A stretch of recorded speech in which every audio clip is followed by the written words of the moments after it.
जय मां लक्ष्मी भक्तों, आप सभी को होली की ढेर सारी शुभकामनाएं। आज के इस वीडियो में 13 मार्च या फिर 14 मार्च होलिका दहन का शुभ मुहूर्त क्या है, होलिका कब मनाई जाएगी, कब खेली जाएगी और कौन से उपाय हैं जिन्हें करने से लाभ की प्राप्ति हो, ये सब हम आपको इस वीडियो में बताएंगे। वीडियो के अंत तक आपको बने रहना है। अगर वीडियो आपको थोड़ा सा भी अच्छा लगे तो वीडियो को लाइक कर देना, शेयर कर देना और कमेंट बॉक्स में लिख देना भगवान विष्णुदेव की जय हो लिखना मत भूलना भक्तों। साल 2025 की होली पर तीन प्रमुख चीज एक साथ आ रही हैं। होली है, उस दिन भद्रा की जो चर्चा की जा रही है वह भी सही है।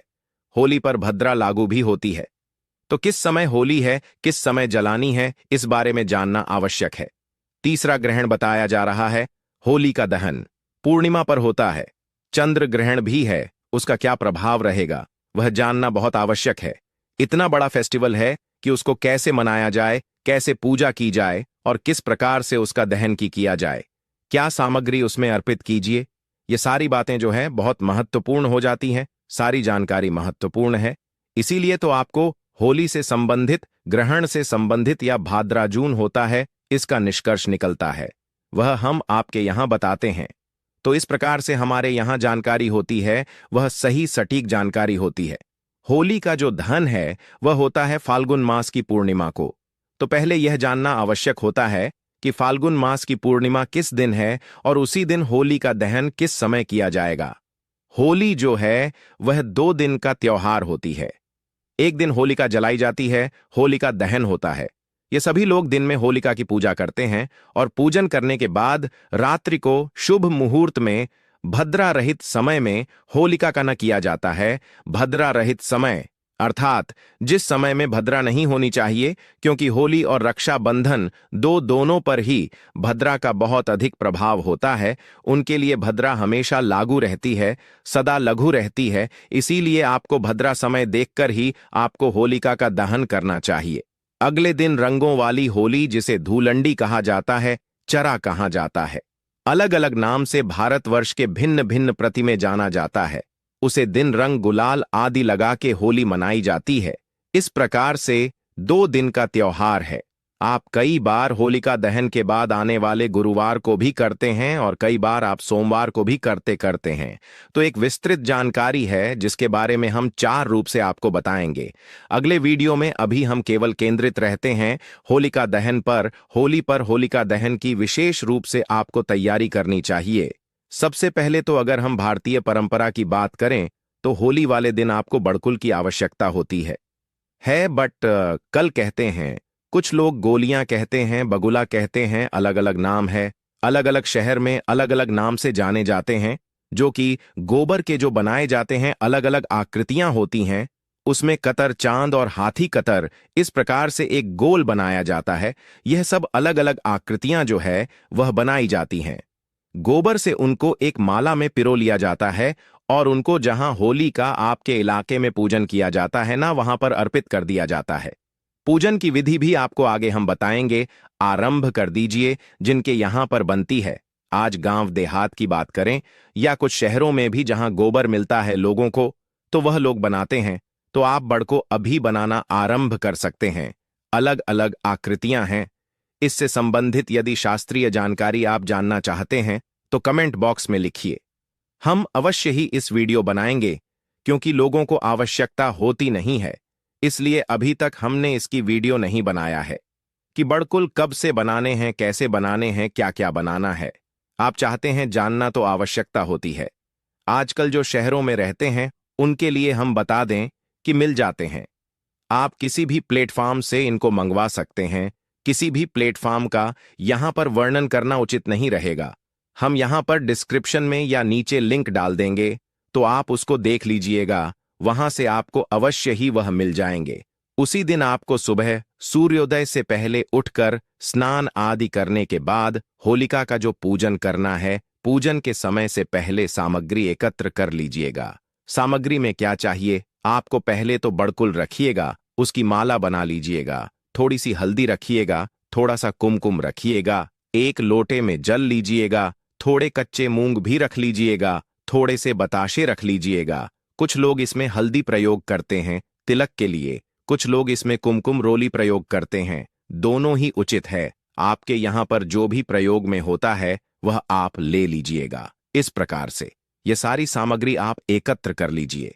एकत्र करके एक स्थान पर बैठ जाए। अपने बड़कुल की जो माला बनाई है ना, उसका पूजन आपके घर पर ही कर लेना चाहिए। पूजन कैसे करेंगे? बड़कुल को लेकर जो आपने बनाई है माला, उसको पहले थोड़े से जल छींट दीजिएगा। उसके बाद तिलक लगाइए, अक्षत लगाइए, थोड़े से पुष्प उसे पर छोड़िएगा, हाथ जोड़कर प्रणाम कीजिएगा। उसके बाद उसे माला को रख लीजिएगा थाली में, या जैसे भी आप ले जाना चाहे बाकी सामग्री को एकत्र कीजिएगा और उसके बाद आप पूजा के लिए चले जाइए।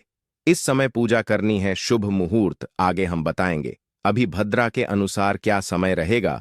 पूजा के लिए एक माला बनाई जाती है बच्चों के लिए, और जो बच्चे होली का पूजन के लिए जाते हैं तो वह गले में उसको पहन के जाते हैं। यदि आपके यहाँ ऐसी प्रथा है तो आप उसको कर सकते हैं, इस दोष नहीं है। यह भिन्न भिन्न प्रति के कुछ भिन्न भिन्न भिन्न प्रथाएं होती हैं। इनका एक कोई रिलीजियस फैक्टर नहीं होता है, इनका किसी धर्म से बहुत अधिक लेना देना नहीं है कि बच्चे जो है वह ननिहाल से आई हुई ड्राई फ्रूट्स ट्रॉफी आदि की माला पहन के जाते हैं। वैसे भी आज के समय में बच्चे जो हैं यह सब पहन के जाना पसंद भी नहीं करते हैं। ये आप अपने अनुसार देख लीजिएगा जो आपके यहाँ होता हो। इस प्रकार से सामग्री ले, जिस स्थान पर होलिका जलाई जाती है वहां पहुंच जाएगा। जहां होलिका जलाई जाती है आपके क्षेत्र लकड़ियों की होलिका बना दी गई होगी। वहां पहुंच के सर्वप्रथम आप जल के छींटे अर्पित कीजिएगा, हल्दी कुमकुम अर्पित करके अक्षत अर्पित कीजिएगा। आप मूंग भिगो के रख दीजिएगा, सुबह वह मूंग लेकर जाएगा, मूंग अर्पित कीजिएगा। बताशे भोग के रूप में अर्पित कीजिएगा, दक्षिणा के रूप में कुछ दक्षिणा राशि भी आप वहां पर अर्पित कर सकते हैं। आपको एक परिक्रमा करते हुए देना है। वह ऐसा नहीं कि आप जो होलिका का दहन करने के लिए जो लड़कियां लगाई हुई हैं वह गीली ना हो जाए, तो आप एक परिक्रमा करते हुए उसके बाद कच्चा सूत लीजिएगा और कच्चे सूत को 5 या 7 बार लपेटकर होलिका कैसे चक्कर लगाते हुए चारों तरफ से, और 5 या 7 बार उसे होलिका के लपेटे। उसके बाद होलिका को प्रणाम कीजिएगा। इस प्रकार से यह आपको होलिका की पूजा वहां पर करनी है। इस प्रकार से आपको होलिका की पूजा करनी है। ध्यान रखें कि आप 5 प्रकार का अनाज भी अर्पित कर सकते हैं। होलिका को साथ ही पुष्प आप अवश्य अर्पित कीजिएगा जब आप पूजन कर रहे हैं। ना तो कुछ लोगों के प्रश्न आते हैं कि गुरुजी हम किसका आवाहन करें, किन्हें याद करें, कौन से देवता की पूजा करें। देखिए, जब आप होलिका का पूजन कर रहे हैं तो एक प्रकार से आप भगवान विष्णु देव का पूजन कर रहे हैं, क्योंकि इस दिन विष्णु भगवान जो भगवान श्री हरि विष्णु के एक रूप हैं, उनकी ही पूजा की जाती है, जिन्होंने हिरण्यकश्यप का वध किया था, जो होलिका के भाई थे। तो विष्णु भगवान की इस दिन पूजा की जाती है।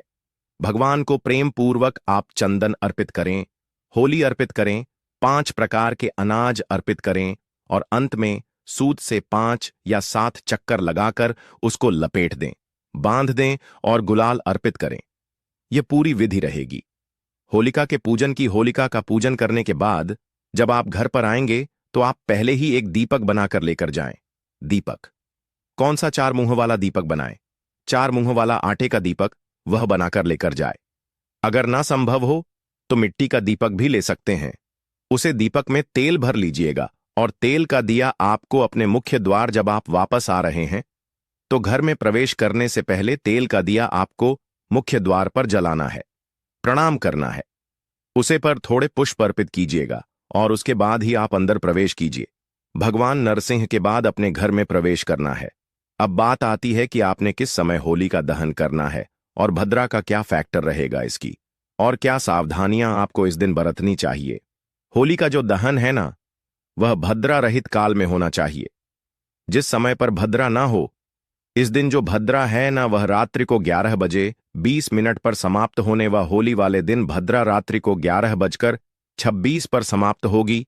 तो होली का दहन तो उसके बाद ही किया जा सकता है, उससे पहले तो होली का दहन आप नहीं करेंगे। होली वाले दिन आपको टोने टोटके, बुरी नजर आदि से बचने की बहुत सावधानी बरतनी पड़ती है, क्योंकि इस दिन लोग बहुत सारी चीज करते हैं। तो जब भी आप चौराहे से गुजरे तो सावधानी बरते कि कोई भी ऐसी चीज अगर आपको दिखाई दे तो उसे बचते हुए निकले। किसी का दिया हुआ इस दिन ना खाएं। यदि आपको किसी पर आशंका हो तो आप उससे किसी भी प्रकार की चीज ग्रहण ना करें। इस दिन आपको किसी से कर्ज आदि नहीं लेना चाहिए। धन आदि उधर नहीं लेना चाहिए, ना ही धन इस दिन आपके उधर देना चाहिए। होलिका दहन के दिन आपको शुद्धता का बहुत ध्यान रखना है, अपवित्र नहीं होना है और ब्रह्मचर्य का आपको पालन करना है। ब्रह्मचर्य का पालन करते हुए ही दिन को आप व्यतीत करेंगे। किसी प्रकार की कुसंगति में किसी प्रकार के अनैतिक कार्य आप किसी के साथ ना करें, इसका विशेष रूप से आप ध्यान रखें। होलिका दहन के दिन जब आप रात्रि को जाएंगे तो उस समय पर गेहूं की बाली यदि आपके पास हो तो ठीक है, नहीं तो वह आप कहीं से ले लें। जब रात्रि को होली का दहन करने जाते हैं तो वह गेहूं होली के आग में भूज कर लाते हैं और उसको अगले दिन प्रसाद रूप में सभी परिवार के लोगों को ग्रहण करना चाहिए। होलिका के दिन कुछ टोटके कुछ उपाय भी किए जाते हैं, वह उपायों की चर्चा कर लेते हैं। होली के दिन यदि आप भगवान हनुमान जी को चोला चढ़ाते हैं तो इससे हनुमान जी की कृपा से आपके घर की आर्थिक परेशानियां दूर होती हैं। तो किसी भी मंदिर में आप होली वाले दिन चोला अर्पित करना बहुत उत्तम फलदायी रहेगा। जब होलिका का दहन हो जाए रात्रि को तो अगले दिन प्रातःकाल आपको जाना है और होलिका दहन के बाद होलिका की जो राख है वह लेकर आनी है और उसकी एक लाल रंग के वस्त्र में फटक, श्रीयंत्र, चांदी के कुछ सिक्के और राख, इन सभी चीजों को बांधकर अपनी तिजोरी में रख दीजिएगा।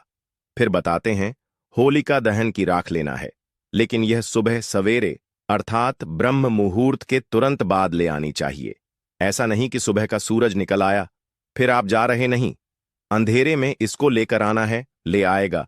उसमें स्फटिक की माला रखिएगा, श्री यंत्र रखिएगा, चांदी के कुछ सिक्के यदि आपके पास हो तो वह रखिएगा और रात को रखिएगा। लाल रंग के वस्त्र में तिजोरी में इसको रख दीजिए, इससे आपके घर में कभी धन का संकट नहीं होगा।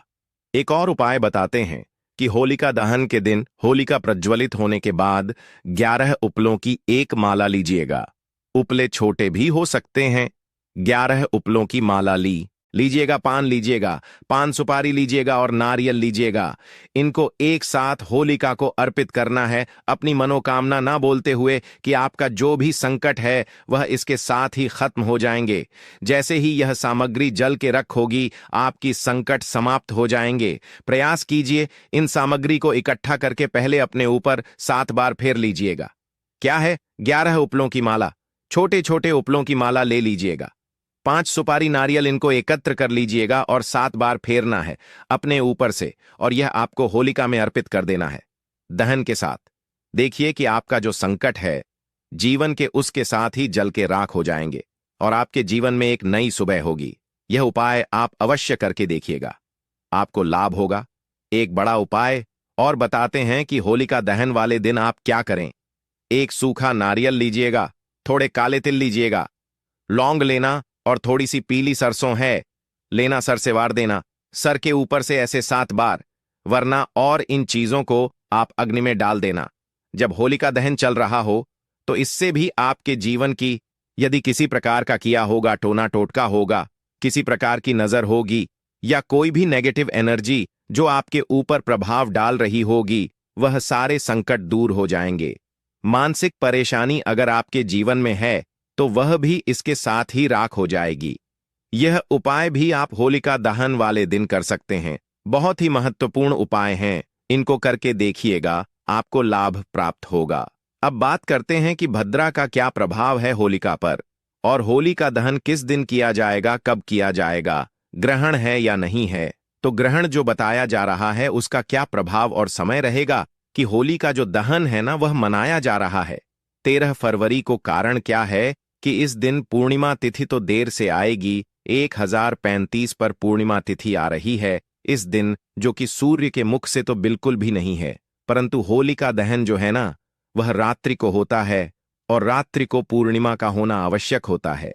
अब 14 तारीख को सूर्य के मुख से तो पूर्णिमा है परंतु रात्रि को नहीं रहेगी। 13 तारीख को होली का दहन मनाया जाएगा। 13 की रात्रि को आरंभ हो रही है सुबह 10:35 से और रात्रि को चली 10:35 से। सुबह आरंभ होगी और 12 बजे 2 मिनट तक रहेगी। यह सिंह की भद्रा है। अर्थात यह जो भद्रा है यह मृत्यु लोक पर इसका प्रभाव रहेगा, इसका वास रहेगा। पृथ्वी पर आपको इसको मानना ही पड़ेगा। इसमें आप होलिका का दहन नहीं कर सकती। आपको होलिका का दहन करना है रात्रि को 2:30 अर्थात 1:29 के बाद। यह तो हो गई भद्रा की बात की भद्रा है और बहुत ही सीरियस भद्रा रहा है, सिंह की भद्रा है तो पृथ्वी पर वास है, इसीलिए भद्रा को आपको मानना होगा। अब दूसरी बात आती है ग्रहण की। ग्रहण का क्या है? देखिए, इस साल का जो पहला चंद्र ग्रहण है ना, वह फाल्गुन पूर्णिमा को ही लग रहा है। फाल्गुन पूर्णिमा जी, पर होली होती है तो फाल्गुन पूर्णिमा के दिन ही ग्रहण रहेगा। साल का जो पहला ग्रहण है यह है चंद्र ग्रहण और यह लग रहा है 14 मार्च को। समय रहेगा सुबह 10 बजे से और दोपहर को 2 बजे तक। ऐसे में क्योंकि जो ग्रहण है वह 14 मार्च को है और हम होली का दहन कर रहे हैं 13 मार्च, इसीलिए होलिका दहन पर इस ग्रहण का बहुत प्रभाव नहीं रहने वाला है। तो यह भी जानकारी होलिका के बारे में। तो चलिए अब जान लेते हैं कि होली जलाने का शुभ मुहूर्त क्या है, किस समय पर होली दहन किया जाएगा। साल 2025 में होली का पर्व 13 और 14 मार्च को मनाया जाएगा। होली का दहन 13 मार्च 2025 गुरुवार की रात को होगा, जबकि रंगों वाली होली 14 मार्च 2025 शुक्रवार को मना जाएगी। होली का दहन का शुभ मुहूर्त तिथि 13 मार्च 2025, समय रात 11:26 से 12:03 तक, लगभग 1 घंटा 4 मिनट। होलिका दहन के समय भद्राकाल से बचना आवश्यक है, क्योंकि भद्रा के दौरान शुभ कार्य वर्जित माने जाते हैं। इसलिए उपरोक्त शुभ मुहूर्त में ही होली का दहन करना उचित होगा। रंगों की होली, जिसे धुलेदी भी कहा जाता है, 14 मार्च 2025 को हर्षोल्लास के साथ मनाई जाएगी। इस दिन लोग एक दूसरे पर रंग और गुलाल लगाकर खुशियां बांटते हैं। तो भक्तों, आपको हमारे द्वारा बताई हुई जानकारी कैसे सी लगी, हमें कमेंट बॉक्स में जरूर बताएं। भक्तों, इस होली अगर आप अपने सारे दुख होल के साथ जला देना चाहते हैं तो कमेंट बॉक्स में लिखें, जय नरसिंह भगवान।